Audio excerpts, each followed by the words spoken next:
Hi friends, welcome back to my channel. Today recipe ఏంటంటే పుదీనా కారం. ఈ పుదీనా కారం అనేది ఇడ్లీ, దోశ, చపాతీ, వేడి వేడి అన్నంలోకి సూపర్గా ఉంటుంది.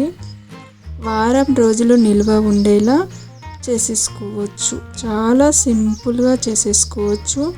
చాలా అంటే చాలా చాలా బాగుంటుంది. ఒక్కసారి చేసి పెట్టుకుంటే 1 వీక్ వరకు తినేయవచ్చు. ఇక ప్రాసెస్ అనేది చూద్దాం.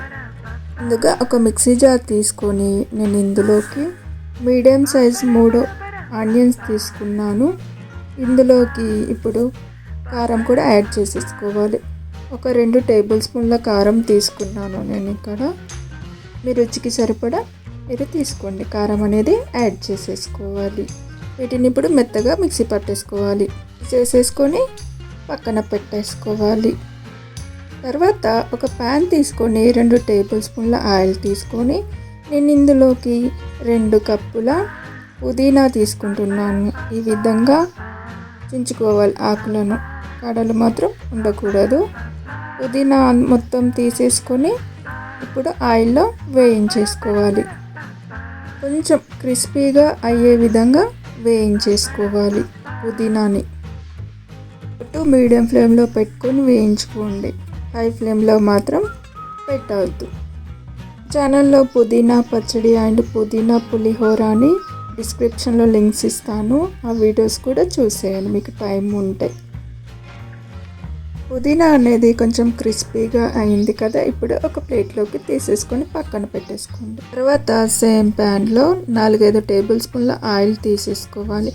ఇందులోకి 1/2 టీ స్పూన్ ఆవాలు, 1 టేబుల్ టీ స్పూన్ జీలకర్ర, వీటిని ఇప్పుడు బాగా వేయించేసుకోవాలి.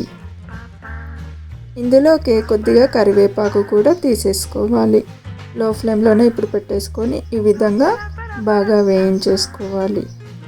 ఇవన్నీ బాగా వేగిపోయాక ఇందులోకి మిక్సీ చేసి పెట్టుకున్న ఉల్లికారంని యాడ్ చేసేసుకోవాలి.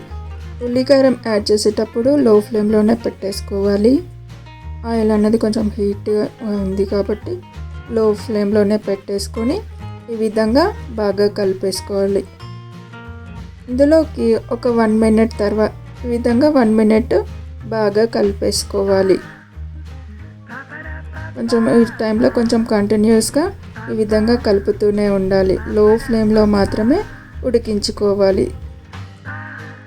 ఈ ఉల్లికార అనేది కొంచెం పచ్చి వాసన పోయి ఆయిల్లో బాగా వేగేదాకా మధ్యలో ఈ విధంగా కలుపుతూనే కుక్ చేసేసుకోవాలి.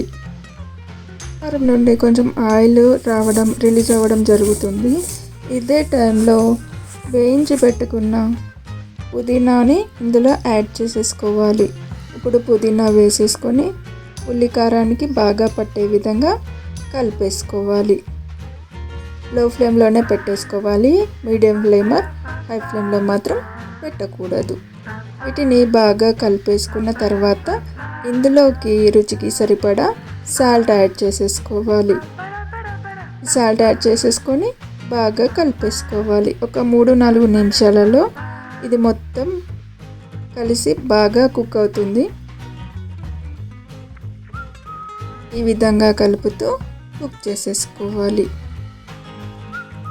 3 నిమిషాల తర్వాత చూపిస్తున్నాను. ఇప్పుడు ఇందులోకి ఆయిల్ అనేది రిలీజ్ అవుతుంది కదా.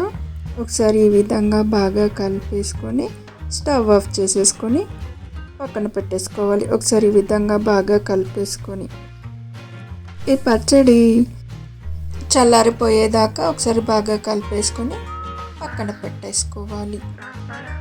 ఇక చల్లారిపోయాక చూపిస్తున్నాను. ఒక్కసారి పుదీనా కారంని చేసి పెట్టుకుంటే వారం రోజుల వరకు నిల్వ చేసుకోవచ్చు. పూర్తిగా చల్లారిపోయాక ఒక గాజు సీసాలోకి తీసేసుకొని ఫ్రిడ్జ్లో పెట్టేసుకోవాలి. ఇప్పుడు నేను ఈ పచ్చడిని చపాతీలోకి సర్వ్ చేస్తున్నాను. చపాతీలోకి చాలా సూపర్గా ఉంది. చేసుకోవడం కూడా చాలా సింపుల్ కదా. ఒకసారి ట్రై చేయండి మీరు కూడా. ఇడ్లీ, రైస్ వెయిట్లోకైనా సూపర్గా ఉంటుంది. ఈ వీడియో కనుక మీకు నచ్చినట్లయితే లైక్ చేయండి, షేర్ చేయండి, కామెంట్ చేయండి, సబ్స్క్రైబ్ చేయండి. Thank you for watching.